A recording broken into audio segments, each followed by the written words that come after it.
Italie-Brésil 3-2 de Davide Enia. Traduit de l'italien par Olivier Favier et adapté par Laurence Courtois, avec Jacques Bonafé et la fanfare au débit. Mise en espace et enregistrée au Théâtre de la Ville, dans le cadre de Face à Face, le 28 juin 2010. Il y a longtemps, mais pas trop. La boum, Indiana Jones et les aventuriers de l'Arche perdue sortent au cinéma alors qu'en Allemagne meurt Rainer Werner Fassbinder. La guerre éclate entre l'Argentine et la Grande-Bretagne pour la possession des îles Malouines. Philips et Sony commercialisent le compact disque gravé au laser. En Italie, on imprime des billets de 1000 lire à l'effigie de Marco Polo. Le prix de l'essence atteint son record historique, 747 lire. Le gouvernement jure que le prix ne peut pas monter davantage. Premier cas dans la péninsule de syndrome d'immunodéficience acquise, mieux connu sous le nom de SIDA. Tirage du loto du 5 juin, Naples, numéro gagnant 76. Palerme, numéro gagnant 76. Cette coïncidence des numéros fait exploser le loto qui se trouve pour la première fois au bord de la faillite parce que tout le monde à Naples et à Palerme avait joué comme numéro gagnant les 76, numéro qui n'était pas sorti depuis 76 semaines. Le lendemain, 6 juin 1982, le 12e championnat du monde de football s'ouvre à Barcelone. Le match d'ouverture oppose l'Argentine à la Belgique. Les téléviseurs transmettent l'événement en direct, 2,5 milliards plus un. Celui qui est chez moi, un Sony Black Trinitron qui est allumé à 20h27. Les joueurs sont déjà au milieu du terrain. L'arbitre prend son sifflet.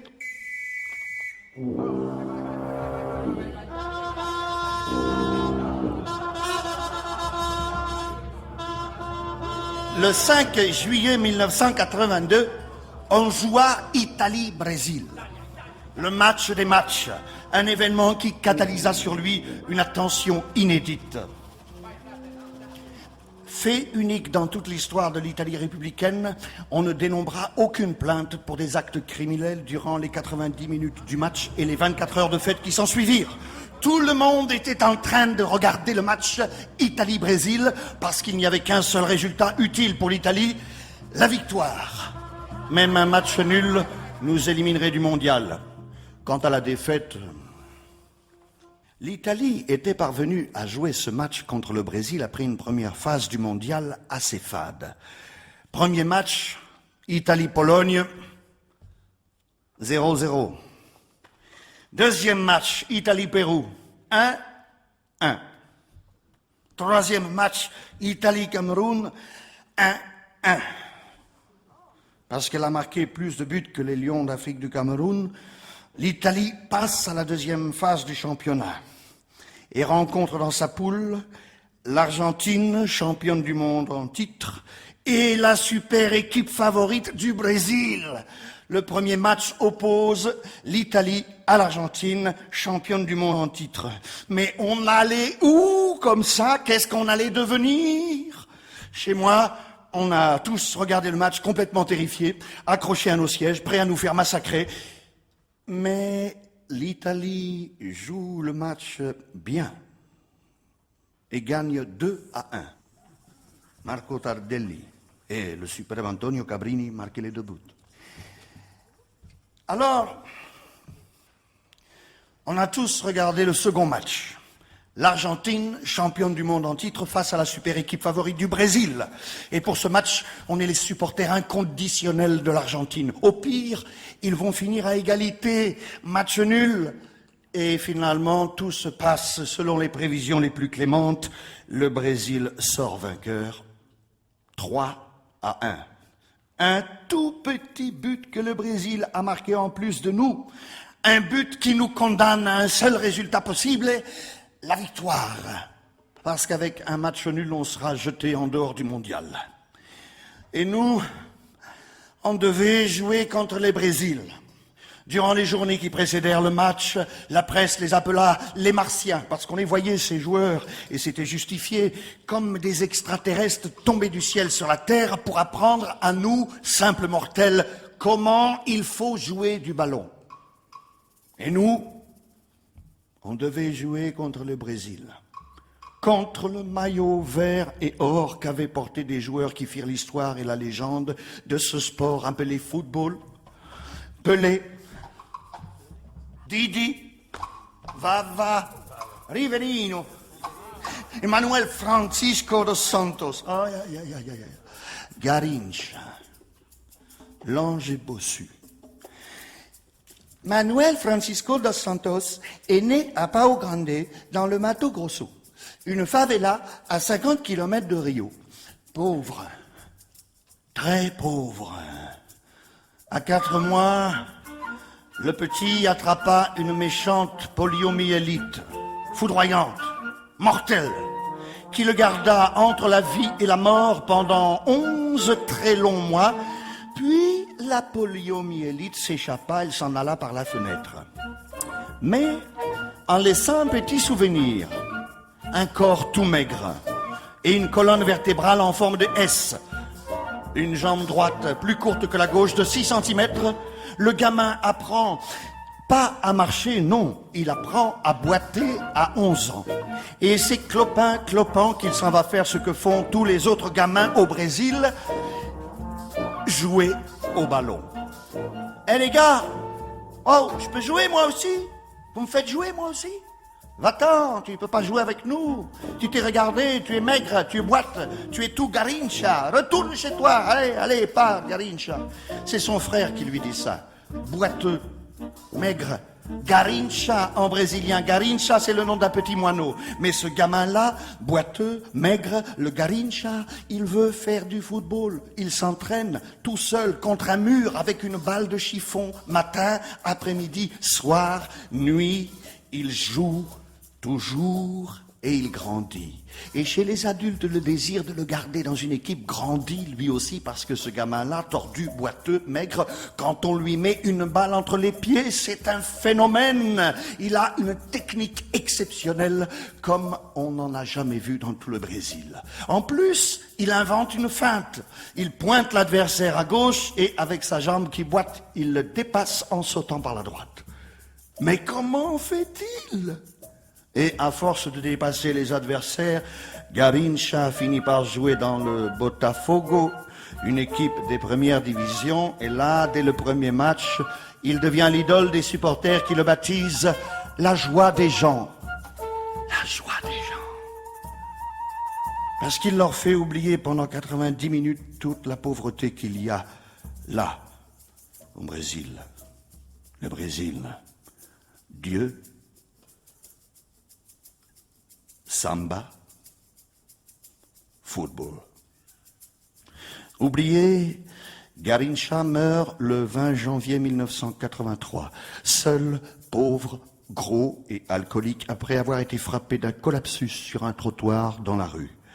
À Rio de Janeiro, on peut voir un énorme murales. Il est écrit « Garrincha, merci d'avoir vécu !»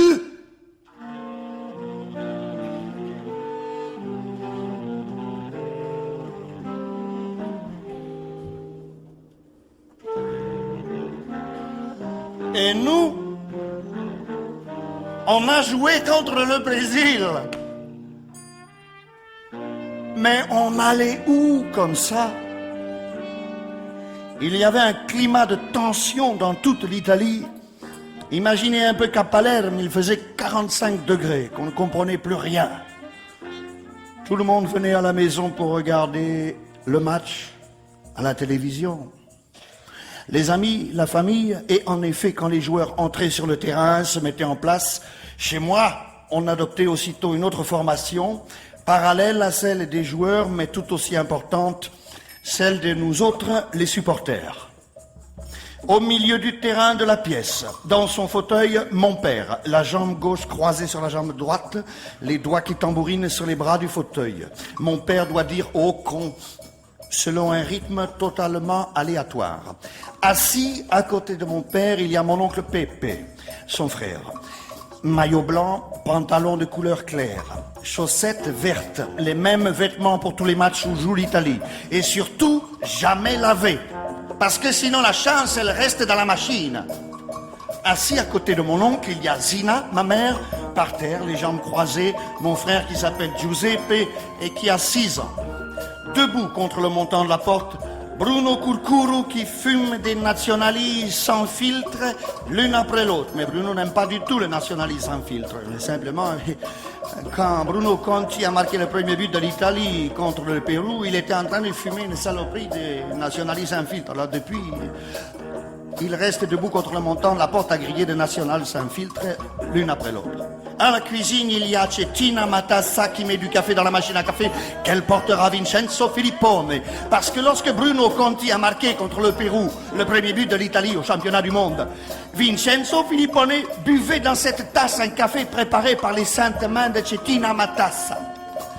Tout seul, dans la partie gauche de la pièce, Gianfranco Di Stefano, assis sur un siège rouge qu'il a amené de chez lui parce que il amène bien avec lui.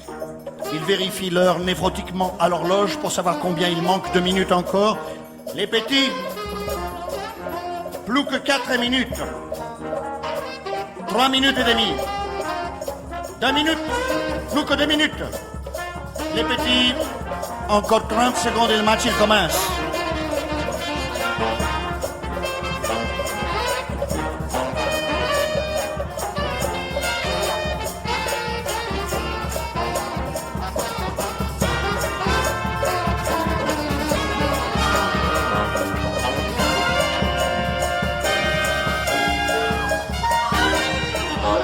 Le 5 juillet 1982, au stade Sarria de Barcelone, devant 44 000 chrétiens, les équipes nationales respectives de l'Italie et du Brésil pénètrent dans le stade à 17h05. L'Italie porte le maillot bleu, le Brésil le maillot vert or carioca. À 17h15, par respect du protocole, l'arbitre d'Israël, Abraham Klein, prend son sifflet, le fourre dans sa bouche et siffle le début de la partie. Chez moi, nous sommes tous épouvantés parce que le Brésil lance la partie. Gianfranco, combien de temps a passé? 1 minute. Et on n'a même pas pris un but. Et là, tandis que la tension nous saisit, nous dévore tous de l'intérieur, mon oncle Pépé, celui des vêtements jamais lavés mais toujours portés, parvient à garder de lucidité inouïe dans les moments de grande tension. Mon oncle Pépé s'en tire avec les enfants. Mais vous savez quels sont les numéros qui sont sortis avant-hier à la loterie de Palerme? 1, 48 et 90. Pépé, lui fait mon père. Et t'en déduis quoi, putain? Non. Parce qu'on le sait bien. Le 1 au loto, c'est l'Italie. Nous, on dit oui, d'accord, mais allons-y doucement, parce que le destin qui plane sur nous nous entend peut-être, et alors il nous punira. Mais le destin ne nous entend pas. Marco Tardelli nous entend en revanche, un joueur qui prend la balle et commence à courir sur la partie gauche, comme une gazelle dans la savane, dépasse ses adversaires, agile et mince, arrive à la limite du terrain et centre sur la surface de réparation du Brésil. Quand, soudain, du néant, apparaît dans le Sony Black Trinitron un joueur tout maigre, numéro 20 sur le dos, il s'appelle Paolo Rossi, né à Prato.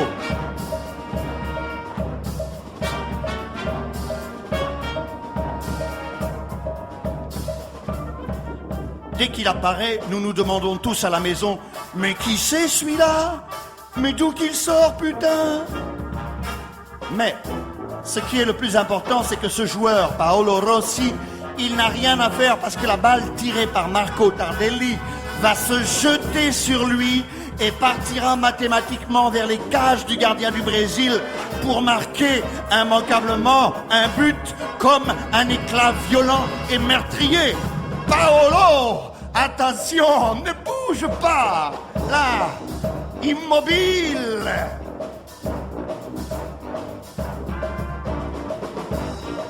Et en fait, qu'est-ce qu'il fait? Il se déplace. Il se déplace. Il met le pied gauche en arrière pour tirer, tandis que le pied droit reste là où il était en avant, là, bien planté sur le sol, à servir de pivot à tout son corps maigre des footballeurs qui se penchent vers l'arrière. La balle qui arrive à toute vitesse, il se prépare à tirer. La balle devant lui, Paolo Rossi, né à Prato, prêt à envoyer un coup de tireur d'élite. Et il a tiré, Paolo Rossi, né à Prato. Il a tiré avec les pieds gauches. Mais la balle, il ne l'a pas attrapée. Il a raté le ballon. Il ne l'a même pas effleuré. Loupé de Paolo Rossi. Un loupé total, absolu, immense. L'idée platonicienne du loupé. Chez moi, après un instant d'égarement incompréhensible, tout le monde éclate irrésistiblement. Tête de nœud, hurle mon père. Va sucer, crie Bruno Curcuru. Enculé, c'est Poumon Vincenzo Filippone. Imbécile, là, c'est ma mère. Paolo Rossi. Mais comment a-t-il fait ça? Quelle merde cet attaquant! Mais contre qui on est censé gagner avec un attaquant qui s'appelle Paolo Rossi? Paolo Rossi, elle a raison comme toujours, la presse qui écrit ces jours-là. Paolo Rossi, Paolo, tu es la honte de l'Italie. Paolo Rossi, rentre chez toi. Paolo Rossi, tu ne redeviendras jamais plus le joueur de football que tu as été autrefois. Et c'est vrai, il sert vraiment à rien. Paolo Rossi, Mais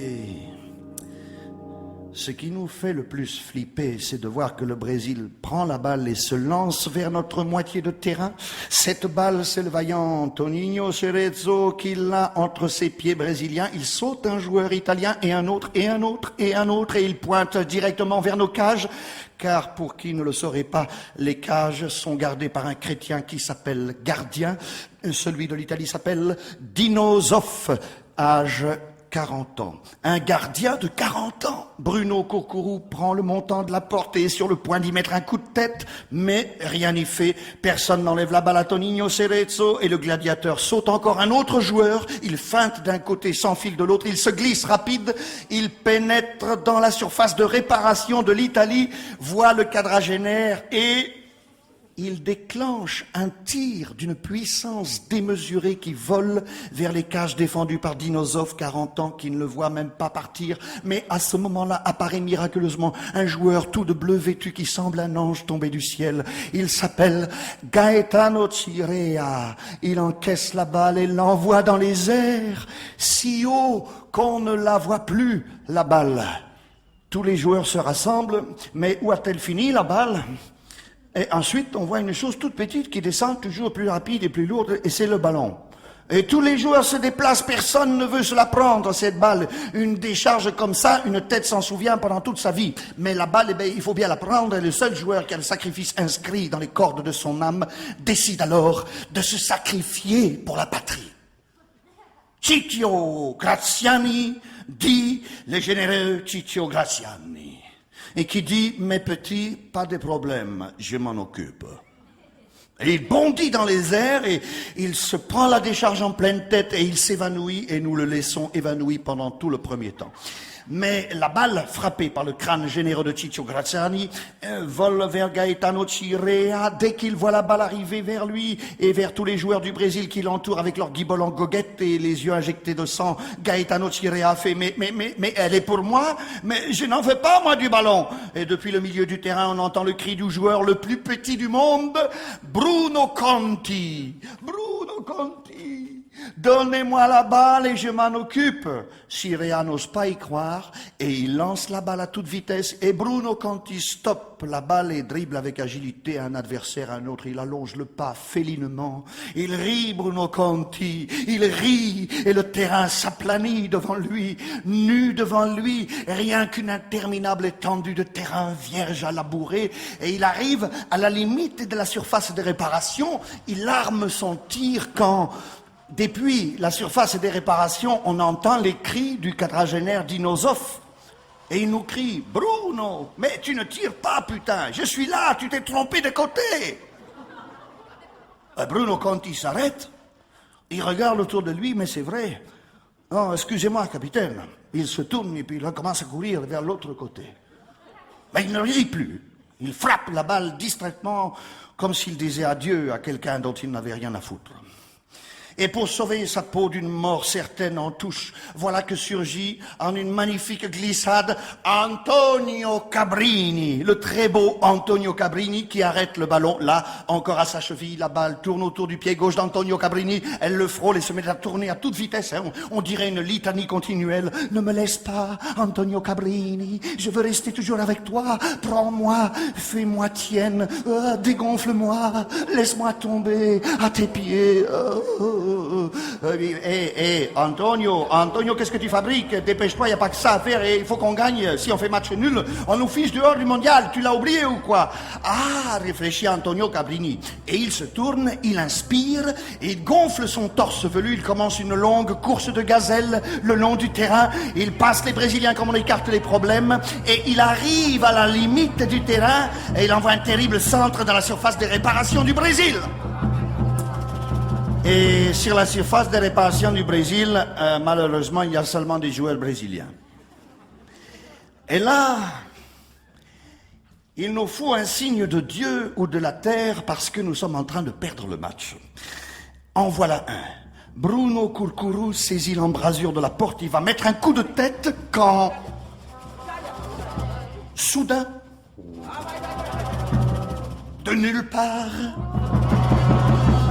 De derrière les épaules d'un défenseur brésilien apparaît un maillot bleu avec à l'intérieur un joueur maigrissime, numéro 20 sur le dos. Il s'appelle Paolo Rossi a Prato. Il bondit dans le ciel et prend la balle du front. La balle change de direction et s'enfonce vers les cages du gardien du Brésil. Valdim Pérez qui ne comprend rien mais plonge quand même. Mais ni sa main ni son bras ne la touchent. Et la balle vient se fourrer dans le filet. Et c'est le but!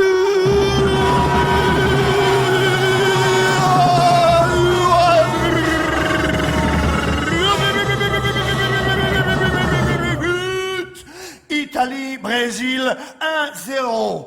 Paolo Rossi. Paolo Rossi. Chez moi, on s'attrape tous les uns les autres. On se prend dans les bras, on s'embrasse, sauf mon oncle Pépé à cause des vêtements mal lavés. Et tandis que nous sommes tous les uns sur les autres, mon oncle Pépé, l'homme lucide par excellence, il dit... Regardez, le Brésil a repris la partie. Mais il faut battre le Brésil. Ah, et notre joie monte, monte, monte. Elle arrive au moment suprême, l'orgasme, que seul le silence peut contempler. Silence qui dure une fraction de seconde parce que Vincenzo Filippone se jette à genoux avec sa tasse pleine de café. Et il crie « Mais c'est nous, le Brésil !» C'est vrai, c'est nous, le Brésil. Italie-Brésil, 1-0, Paolo Rossi. Paolo Rossi. Paolo Rossi. Celui de tu ne redeviendras jamais plus le joueur de foot que tu étais autrefois. Celui de rentre chez toi. Celui de tu es la honte de l'Italie. Paolo Rossi. Quelqu'un qui ne sait pas lancer la balle à droite, à gauche non plus. Frapper de la tête, mais pas son fort. Dévier la balle au bon, même pas la peine d'en parler. Il ne joue ni les coups francs, ni les pénaltys. Durant la partie, Paolo Rossi, c'est un peu comme s'il n'était pas là. Mais comment quelqu'un qui n'existe pas peut-il marquer un but? Mais Paolo Rossi n'est pas un joueur de football. Paolo Rossi était un roman. 6 minutes plus tard, le Brésil égalise. Magie de Zico au milieu du terrain et verticalisation immédiate qui est reprise par le capitaine du Brésil dans notre surface de réparation. Socrates, dit le médecin parce qu'il est vraiment diplômé en médecine, Socrates lève la tête, étudie cliniquement la situation, voit un chrétien de 40 ans devant les buts et il envoie une balle terrible à la précision chirurgicale près du poteau. Zoff essaie de plonger, mais il se brise les côtes. La balle passe sous son bras, gonfle le filet, c'est le but. Brésil 1, Italie 1. Socrates. Zoff essaie de poser la balle à terre, mais il n'y parvient pas. Arrive alors son ami Gaetano Scirea qui la prend et l'amène au milieu du terrain. Chez moi. Ah, chez moi. Chez moi, plus un souffle. Silence. Et puis le silence est brisé par une voix qui vient du fond de la pièce. C'est qui le Brésil maintenant? C'est Bruno Curcuru, un national sans filtre à la main, éteinte.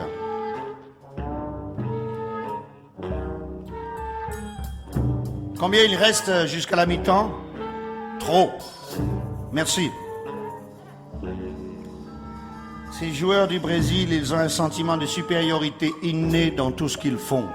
Le gardien de but, Valdim Pérez, il a la balle dans les mains et au lieu de la dégager, il passe la balle à Leandro avec les mains. Et Leandro passe le ballon d'une talonnade et elle arrive jusqu'à Toninho Cerezo qui arrête la balle, la salue, regarde d'un côté, de l'autre et voit deux coéquipiers, deux qui sont libres, qui s'appellent Falcao et Junior. Et il envoie la balle au ras du sol de gauche à droite et la balle arrive horizontalement où il y a Falcao et Junior. Mais disparu encore un milliardième de seconde plus tôt de toutes les caméras qui filment le match dans le stade Sarria de Barcelone, absent dans les pupilles des joueurs qui font le match et des supporters qui le regardent dans le même stade Sarria de Barcelone, apparaît, réincarné en foudre, dans un corps reptile, un joueur tout maigre, avec le numéro 20 sur le dos qui s'appelle Paolo Rossi né a Prato, qui court perpendiculairement vers la balle pour la frapper avant Falcao et Junior, et pourtant il y a seulement une chance sur 100 qu'il arrive à prendre la balle avant les deux joueurs brésiliens qui s'appellent Falcao et Junior. Il y a seulement une possibilité sur 1000 que le corps italien se faufile entre les deux corps brésiliens ou qu'aucune jambe brésilienne ne s'interpose entre la jambe italienne et la boule de cuir. Et il y a seulement une possibilité sur 1 million qu'un tir effectué dans des conditions très difficiles précédemment décrites parvienne effectivement à entrer dans les buts. Mais surtout, il y a seulement une possibilité et seulement une sur 1 milliard qu'il y ait au monde, un être humain en mesure de faire ces 3 choses consécutivement et de les faire bien. Cet homme existe, il s'appelle Paolo Rossi et il joue pour nous. Il arrive comme un guépard sur la balle, la touche de son petit pied béni des dieux. Regarde Falcao, regarde Junior, qui était là avant vous, et il bondit vers les buts, le maigrichon. En cet instant, Falcao regarde Junior et il se demande « Mais c'est qui celui-là? Mais d'où qu'il sort, putain ?» Et puis les Sud-Américains, ils se mettent à courir à toute vitesse pour prendre un tenaille par derrière. Et en cet instant, Paolo Rossi voit les deux jambes en cisaille brésilienne prêtes à couper les siennes. Et alors Paolo Rossi décide, il tire de là, il tire un pointu de tous les diables. La balle, elle va où elle va, c'est elle qui décide. Paolo Rossi ferme les yeux et il déclenche le tir.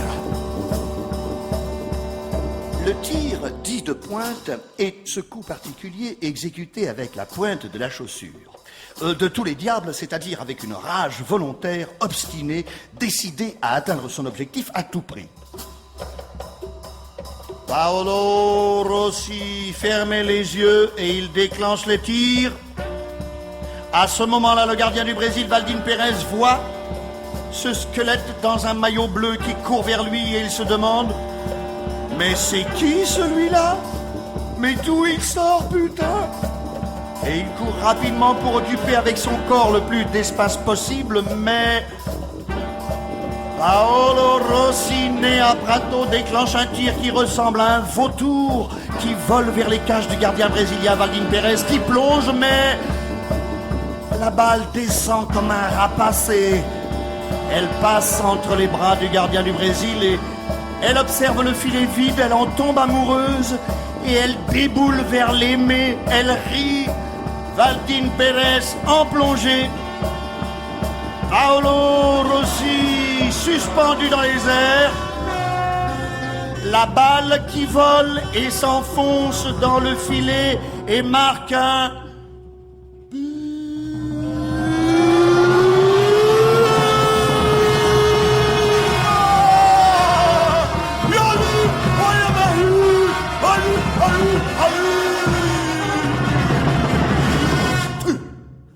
Italie 2, Brésil 1.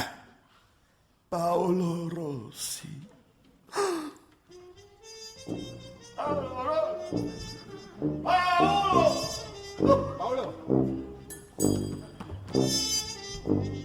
Chez moi, on se jette les uns sur les autres.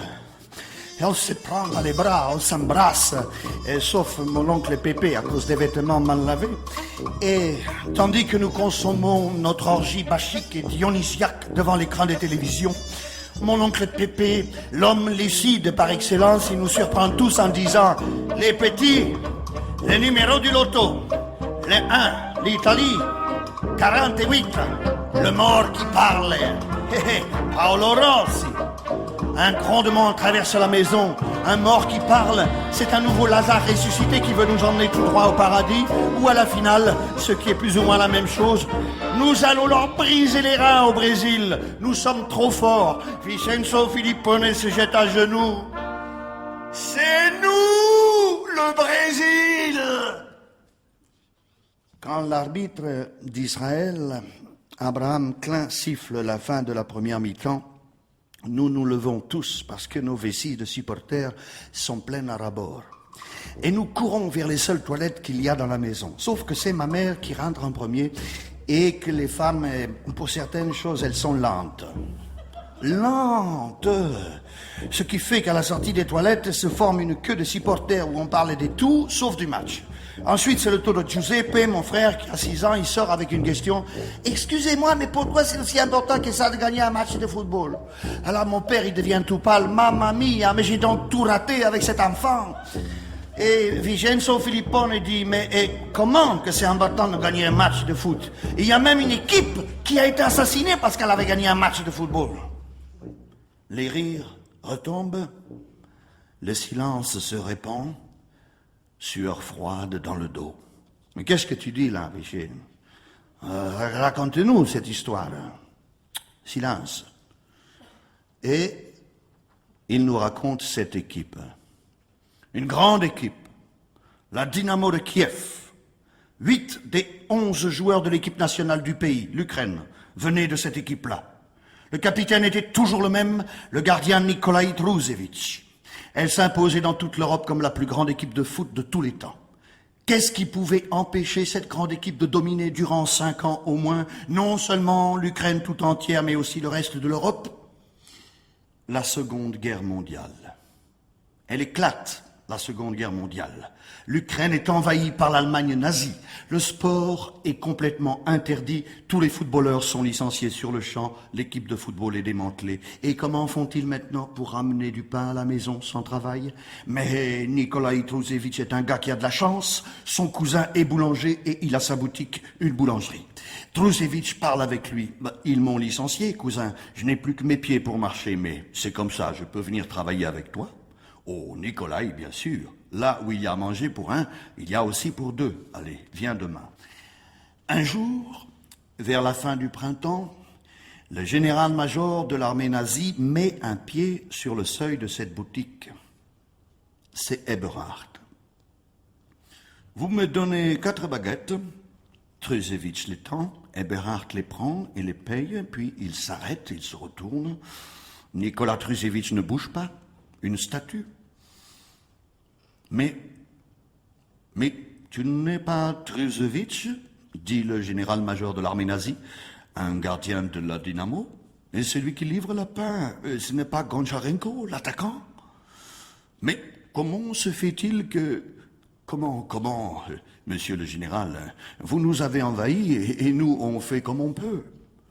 Trusevitch, tais-toi immédiatement. Non, il m'est venu une idée fabuleuse. Remettons une équipe en place et... non, on ne peut plus vous appeler Dynamo de Kiev. Changez de nom, appelez-vous Start de Kiev.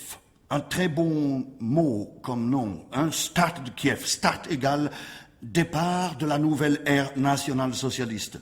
Remettons sur pied, organisons un match ici à Kiev, comme ça tous les habitants pourront venir le regarder, et jouer contre une équipe allemande, la Flakelf. L'équipe qui n'a pas été battue depuis 5 ans. Hein? Qu'en dis-tu? Ça te plaît comme idée? Qu'en dis-tu? Général, qu'est-ce que vous voulez que je vous dise? Mes camarades et moi, ça fait 11 mois qu'on n'a pas touché un ballon. Votre proposition me semble franchement irréalisable. Trusevitch, tu n'as peut-être pas bien compris.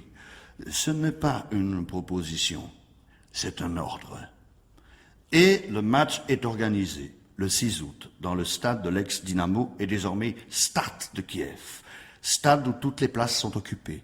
22 000 personnes qui remplissent les gradins et trouvent au bord du terrain 200 SS avec leurs fusils pointés sur eux. Parce qu'aucune explosion de joie n'est autorisée. Et parce qu'il faut que ce soit un grand triomphe de l'Allemagne nazie sur le peuple occupé, aussi comme une démonstration solennelle de l'absolue supériorité de la race aryenne. Le match commence et on joue dans un climat de tension irréel. Il se termine sur un 4-2. 4-2 pour la Start de Kiev. Pour les Ukrainiens, ils gagnent et les voilà submergés par les sanglots de 22 000 personnes qui s'embrassent et continuent de pleurer parce qu'il s'est produit un miracle.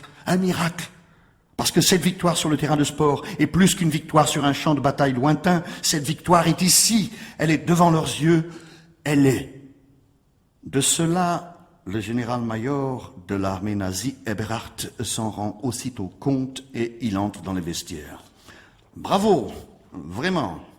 Viens là, Trusevitch. 11 mois que vous n'avez pas touché un ballon, mais quand on est fort, on le reste. Il n'y a rien à faire. Je te dis, Trusevitch, viens ici maintenant. Trusevitch, ce match n'a jamais existé. Nous le rejouons dans 9 jours exactement. Et vous devez perdre. Pas un mot, Trusevitch, pas un mot. Maintenant, rentrez chez vous, tous, dans vos familles. Parce que c'est beau d'avoir une famille. Et on rejoue le match le 15 août, le même stade. Il est rempli par 36 000 Ukrainiens, presque le double, entassés sur les gradins comme des bêtes, et ils trouvent au bord du terrain 800 SS avec leurs fusils pointés sur eux. Et dès le premier échange de la rencontre, il est clair, évident que l'arbitre est le 12e homme sur le terrain du côté des Allemands. Vraiment, ils ne peuvent pas se permettre de perdre. Nikolai Trusevitch, gardien et capitaine, voit l'attaquant entrer sur la surface de réparation et tirer au ras du sol, et puis il se voit lui-même, le gardien, rester debout, immobile.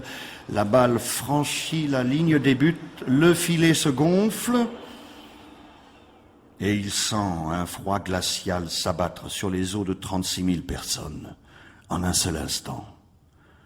Le match reprend, et les joueurs ukrainiens jouent tous les yeux sur le sol, ils ont honte de ce qu'ils font.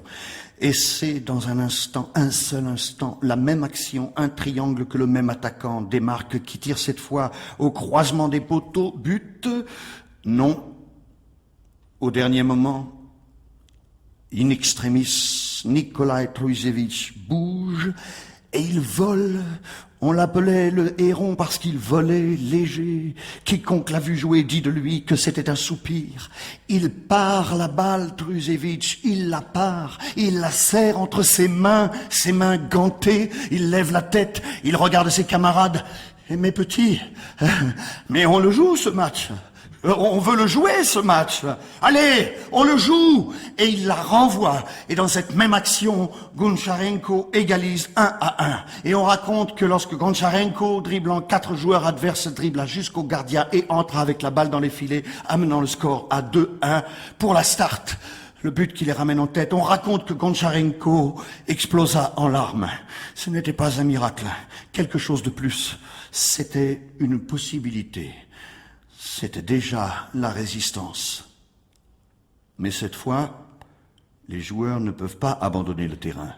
Les spectateurs ne peuvent pas quitter les gradins. Les mitraillettes sont pointées sur eux. Mieux, le général-major de l'armée nazie, Eberhardt, entre sur le terrain. Il ordonne que Goncharenko, l'auteur du doublé, soit immédiatement déporté au camp de Babillard. La crosse du fusil s'abat sur le crâne du footballeur qui tombe à terre. Goncharenko est jeté sur le camion militaire comme une chose. Mais qu'est-ce que tu as fabriqué, putain de Trusevic? Il suffisait de perdre, rien de plus. Que voulez-vous, général-major? Nous sommes des footballeurs et quand nous jouons pour gagner. Oui, mais maintenant tu sais que nous devons donner un exemple à tout le monde, non? Et devant 36 000 personnes, les coéquipiers de Nikolaï Trusevic sont mis à genoux autour du cercle au centre du terrain, en se regardant dans les yeux, les mains dans le dos. Un soldat vient derrière chacun d'eux, un pour chaque joueur, qui sort son pistolet, le pointe sur la nuque, comme pour les traîtres, et qui tire. C'est le tour de Trusevic. Son sort est différent.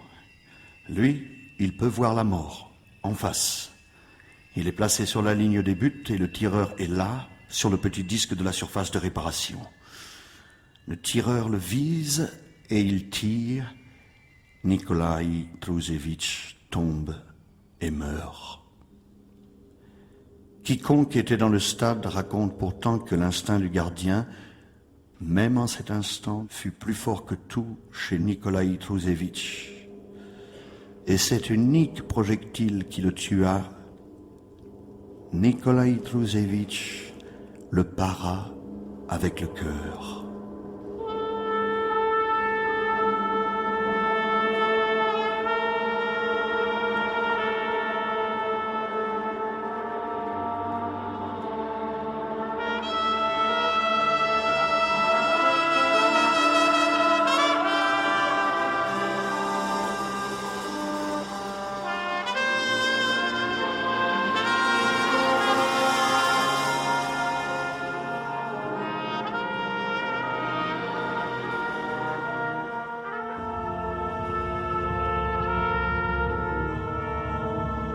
Alors moi, qui suis adolescent, à ce moment-là, je ressens comme un poids sur l'estomac. J'ai besoin de sortir dehors pour prendre un peu l'air. Et je sors sur le balcon pour prendre un peu l'air. Mais nous sommes à Palerme. Il fait 45 degrés. Je reste là, tout seul. Ma mère vient, elle aussi. Elle a entendu cette histoire. Elle a commencé à me caresser la tête comme seules les mères savent le faire avec leurs petits. Ma chair et mon sang. La vie continue, tu sais. Il ne faut jamais que tu l'oublies. La vie continue. Mais ensuite, j'entends une voix beaucoup moins harmonieuse et beaucoup moins mélodieuse que celle de ma mère. C'est la voix de mon oncle Pépé qui crie « Petit, la deuxième mi-temps commence !» Le Brésil attaque l'Italie, il met la pression maximum. L'Italie, de son côté, applique le seul théorème de football qu'elle connaît, le verrou, lequel, comme tout théorème, possède son corollaire direct, le contre-pied. Et quand l'Italie repart en contre-pied, le Brésil se met tout en défense, sauf un joueur qui court comme un fou dans notre surface de réparation. Mais qui est-ce? Falcao. Laisse-le tomber, au moins il tient compagnie à Zoff. Et puis le Brésil attaque et Falcao court vers sa propre surface de réparation. Mais qui est-ce? C'est Falcao. Laisse-le tomber, il s'est disputé avec Zoff. Falcao eut un très grand expert. Carmelo Bene, qui a dit de lui qu'il était le plus grand joueur de football au monde sans monde. Ce dont il voulait parler, c'était du deuxième monde, la sphère, le ballon. Et Carmelo Bene avait vu juste parce que Falcao était un génie du mouvement sans la balle et il avançait sans être vu, contemplé du haut du stade quand le ballon était loin. Falcao traçait sur le terrain de jeu des trajectoires, des géométries, des architectures qui t'en faisaient comprendre l'excellence, tout son savoir de footballeur, son génie tactique. Quand, à la 68e minute, le ballon se retrouve entre les gants un peu râpés du quadragénaire Zoff. Pour un gardien, le ballon dans sa surface de réparation, c'est comme une grenade. Il n'en veut pas. Et il y a un impératif catégorique kantien à accomplir. Alors, il fait 3 rebonds, il dégage, mais... Premièrement, il se casse le dos. Deuxièmement, il envoie la balle aussi loin que son corps quadragénaire peut encore lui permettre, à peine au-delà de la moitié du terrain, très près de la touche à gauche. Mais c'est quoi ces dégagements pourris? Et sur la Sony, Black Trinitron apparaît à cet instant pour stopper le ballon. Aïe! Paolo Roberto Falcao! Tout le monde dit. Et finalement, on s'était fait à l'idée qu'il courait d'une moitié de terrain à l'autre sans raison. Falcao, avec un seul mouvement organique de tout le corps, prend la balle, la place sur le terrain et c'est la passe. Tous les défenseurs italiens sont convaincus que c'est la passe. Et forts de leur conviction, ils vont faire une muraille italienne face à Cerezo. Mais Falcao ne passe pas la balle à Cerezo. En tournant la tête, il réussit à se créer une ouverture d'où on entrevoit le goal défendu par le quadragénaire. Il y passerait juste un ballon. Alors Paolo Roberto Falcao accomplit 8 pas, gauche-droite, sans jamais mettre le pied gauche devant le droit. On dirait une pendule, parce qu'il se prépare à tirer, Falcao. Et un tir dépend de trop d'éléments pour être fait dans les règles de l'art. De là où regardent les yeux, de la position du cou et des épaules, de l'inclinaison du dos, de l'angle bassin-genou-cheville, de la partie du pied qui frappe la sphère de cuir, de la puissance et de l'harmonie à introduire dans chaque mouvement. C'est tout le corps qui tire, c'est toute l'histoire d'une vie, c'est toute la terre qui bat dans ton sang. Tout ça et tant d'autres choses, c'est un tir. Et Falcao le sait. 8 pas, puis il tire. Dans la seconde qui précéda l'accomplissement de l'action au stade, on écouta le silence. But à la croisée des poteaux, Brésil 2, Italie 2. Paolo Roberto Falcao.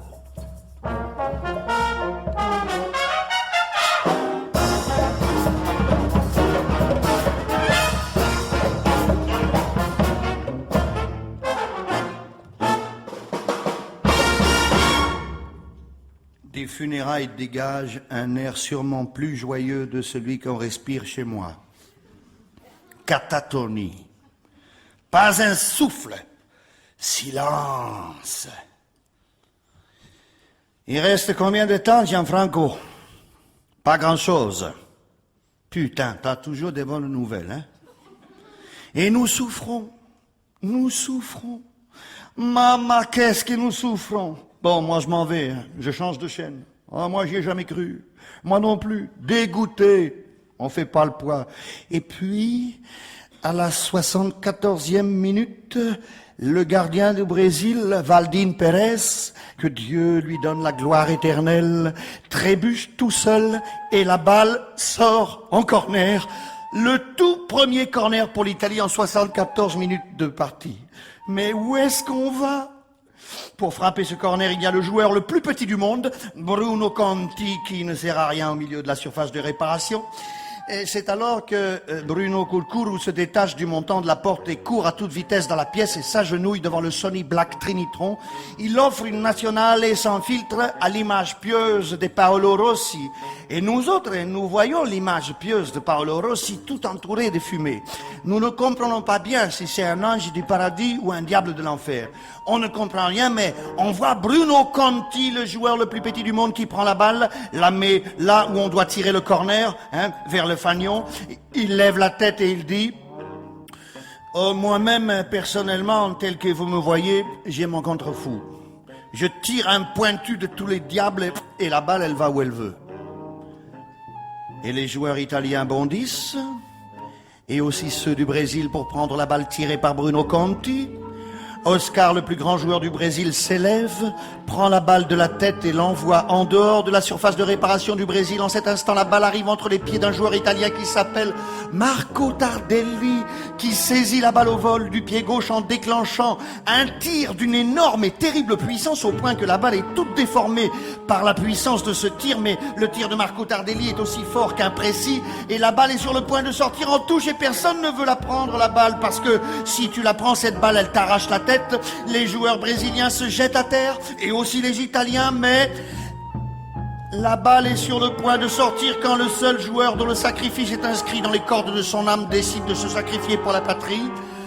Ciccio Graziani, dit le généreux Ciccio Graziani, s'interpose et se prend la décharge en pleine tête et s'évanouit. Et nous le laissons là, évanoui, pendant toute la deuxième mi-temps. Mais ce qui est le plus important, c'est que le généreux Ciccio Graziani a réussi vraiment à dévier la balle vers les cages du gardien du Brésil, Valdir Pérez, qui plonge. Les supporters du Brésil se lèvent et applaudissent leur gardien parce que la balle se trouve à 2,5 mètres des gants du gardien du Brésil, Valdir Pérez. Et Dinosof commence à prier « Sainte Rosalie, patronne de Palerme, j'ai 40 ans et quand est-ce que je vais le remporter, putain, le mondial de football? Faites-moi cette grâce, Sainte Rosalie !» La balle se trouve à 2 mètres des gants du gardien du Brésil, Valdir Pérez. Et chez moi, nous sommes tous désespérés. Et mon père lacère le canapé et mord les accoudoirs. La balle est à 30 cm des gants du gardien du Brésil, Valdir Pérez. Quand, soudain, du néant, entre le ballon de cuir, oui, le ballon et le gardien du Brésil, Valdir Pérez, apparaît dans un maillot bleu, numéro 20 sur le dos, un joueur tout maigre qui s'appelle Paolo Rossi. Et dès que Valdir Pérez le voit, il crie « Non ! Arrière, pas lui, non !» Et il donne des coups de tête sur le sol. À ce moment précis, on compte 57 cas d'infarctus au Brésil parce que Paolo Rossi prend la balle, la dévie, l'envoie de l'autre côté, la balle entre dans la cage et fait...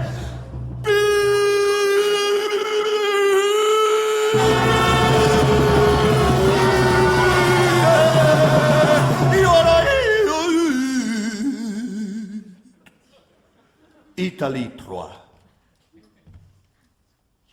Brésil 2. Paolo Rossi. Chez moi, on se jette les uns sur les autres. On se prend dans les bras, on s'embrasse. Même mon oncle Pépé avec tous ses vêtements graisseux. On se jette par terre, on transpire le bonheur. Nos chairs ont une joie, une odeur de joie. Bonheur et sérénité imprègnent l'air et ensuite de cet amas de sexe et de viande qui exulte et s'embrasse en extase sous le Sony Black Trinitron, de cet amas informe et moite sort la tête de mon oncle Pépé qui fait « Le match a repris ». Et tout le monde s'est remis à son poste. Les rituels, c'est les rituels. Nous sommes transfigurés, nous tous, transfigurés par la joie. Nous sommes transfigurés parce qu'il n'y a qu'une seule vérité, et elle est indiscutable. C'est nous, le Brésil!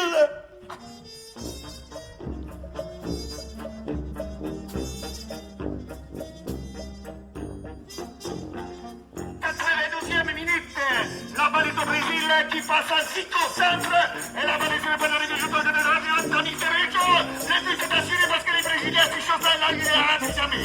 Ah là là, assuré parce que Sof il est là. Attention, le Macumba pour la parade parce qu'il a la gauche. Attention, Ferrejo, le but assuré, il y a qu'un seul joueur qui peut l'empêcher. Un joueur de la position la plus difficile pour l'être humain, Antonio Cabrini. Alors c'est un choix dramatique pour Cabrini. Il se décide et il décide d'anticiper. Il se réunit dans la tête. Et ma mère, elle est toute blanche, elle fait « Ne fais pas ça, Antonio !» Et nous, on lui crie « Mais tais-toi, maman, tais-toi !» À ce moment-là, l'arbitre, il siffle. L'arbitre italien, à Blanc, il siffle 3 fois. C'est fini. C'est fini. C'est fini.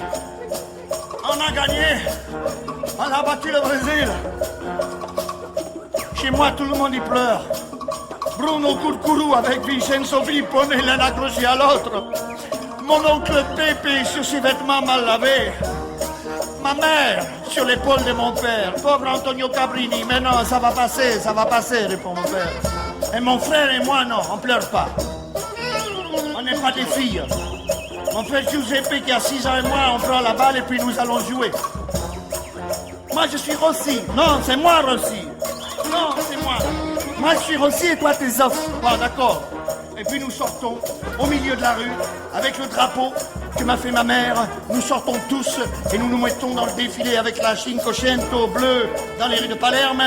Tous les klaxons se mettent à sonner et 3 jours plus tard, nous jouons la demi-finale contre la Pologne. Italie 2, Pologne 0. Paolo Rossi.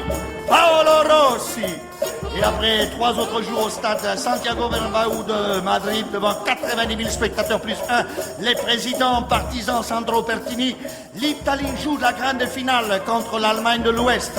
Italie 3, Allemagne 1. Paolo Rossi, Marco Tardelli, Spiro Altobelli.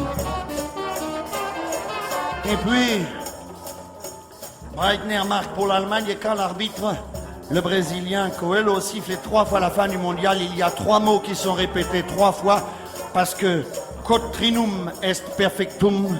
3 mots qui restent gravés dans chacune de nos mémoires. Champion du monde. Champion du monde.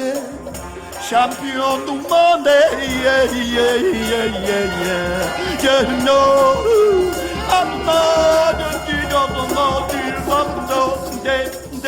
bon, mais ça c'est un autre match. Hein. Le nôtre, il se termine ici et cet autre, nous le raconterons peut-être une autre fois. Allez, bonne nuit à tous et allez Palerme pour toujours.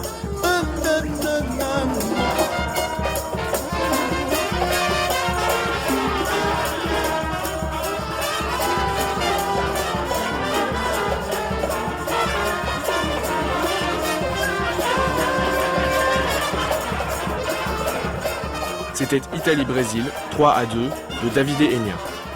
Traduit de l'italien par Olivier Favier et adapté par Laurence Courtois. Avec Jacques Bonafé et une fanfare de 15 musiciens au débit. Jérémy Bernard, Thomas Robichoum, Émilie Grière, Jérémy Guillemin, Amélie Villeneuve, Ulysse Lacoste, Élie Hirsch, Clément Garneau, Flora Bonnet, Fabrice Marie, Camille d'Alençon, Julien Jacot, Sylvain Guitz et Pascal Fabry. Direction musicale et composition, Jérémy Bernard. Mise en espace et réalisation, Alexandre Planck. Prise de son, montage et mixage, Émilie Couette et Julien Douminc. Assistant à la réalisation, Benjamin Hu. Une coproduction Théâtre de la Ville et la manifestation Face à Face, Parole d'Italie, pour les scènes de France. Ajout révolutionnaire au programme, pourquoi pas simplement une pensée de Marx. L'ennui, c'est que nous négligeons le football au profit de l'éducation. C'est une pensée de Groucho Marx. Bien sûr. Hein